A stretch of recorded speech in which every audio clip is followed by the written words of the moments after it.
guys, good morning sa ating lahat guys.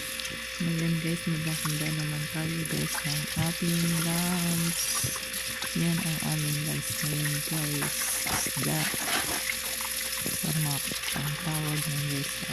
Linisin natin guys kasi hindi ko nalinis ng binili ng amo ko. Meron pa siyang kaliskis. Ayan ang isda dito guys. Yan lang ang isda na binibili ng amo ko. Ayaw nila yung iba kasi yan guys, wala nang pinit, wala siyang pinit pag ipaalis yung pinit yan guys. O laman talaga siya. Ayaw nila yung matinik na isda guys.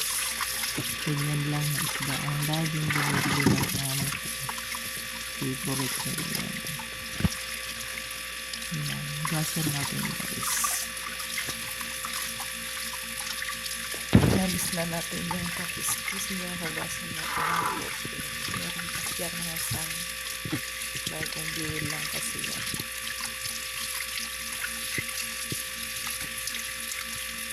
Kahit pa paano bumibili din sila ng isda. Paminsan-minsan magtira lang mag-isda dito guys. Tapos laging manok. Kaya tuwang-tuwa ako pag nakukuha kami ng isda. Nakatikim din ng isda. So, ayan guys, tapos na nating mahugasan. Hiwain naman natin ang ating isda. Kasi mamarinate natin yan guys. Marinate lang ang ginagawa dito guys. Pagkatapos mahugasan, hiwain. Tapos imamarinate natin. Yan guys. Ang prito lang yan. Hindi sila mahilig sa puro prito dito pag isda. Pipirito lang yan guys sa butter ang pang prito. Ayaw nila nang iprito sa mantika.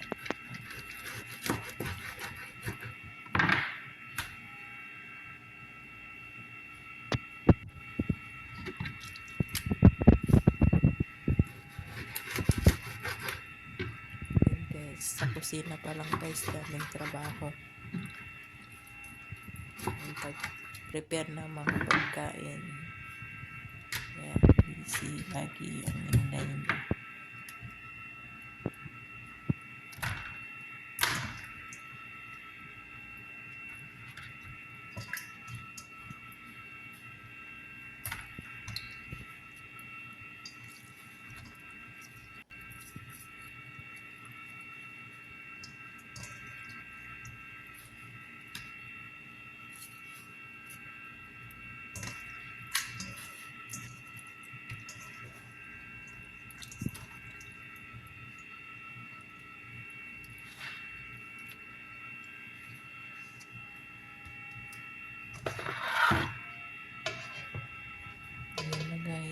Natapos na natin hiwain lahat ng guys, isda. marinate natin to guys. Yan, ang daming guys na. So ngayon guys, maghihiwa naman tayo ng lemon. Maliliit yung lemon natin guys. Konti lang yung juice niya, kaya marami tayong ilalagay para gusto nyo lang alis yung lansa ng isda pag may lemon. Yan, ilang lemon yan. Sa 2, 3, 4, 5, 6, 7. Pero ang juice niyan guys, konti lang kasi maliit ang lemon na binili nila. Kukunin lang natin guys yung asin niya, yung juice asir ang tawag sa Arabic ng juice asir.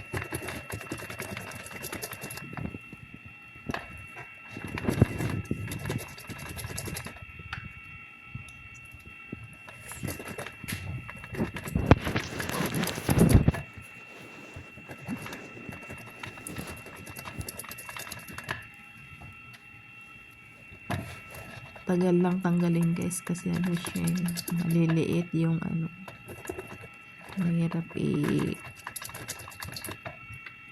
kunin yung juice niya.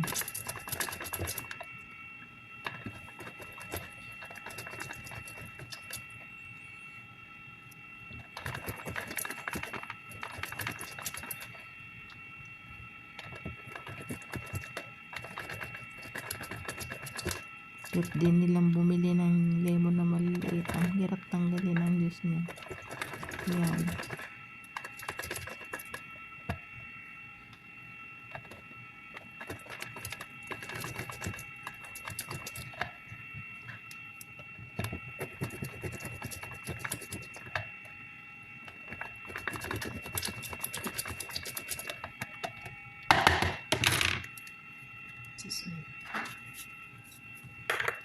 Ayan, lagyan na natin guys ng mga ingredients. Mayroong paprika.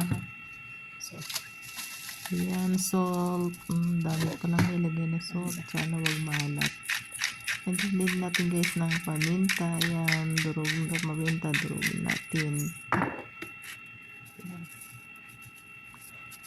Ayan, ang daming ingredients na ilalagay dito guys. Kung ano-ano mga powder. Ayan, mix natin guys. Mix natin ang ating mga ingredients. Lemon, tsaka natin ilalagay doon sa isda na pang marinate natin.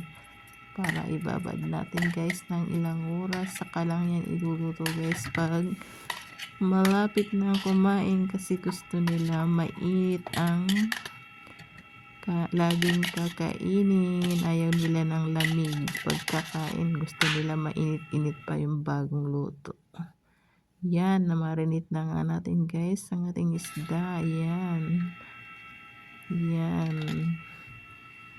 Yan na, natimpla na guys. Ready to fried. Later na lang guys. Ibabad lang natin guys ng ilang oras yan. Para pumasok yung lasa. Ay, nakalimutan ko nga guys. Meron pa pala. Nakalimutan yan ko yung bawang. Lagyan pala natin ng bawang. Para sarap pag amoy bawang. Magdurog tayo ng bawang guys. At panglagay natin doon. Para mabango ang na-marinate na isda. Garlic. We need garlic guys. Yan, garlic.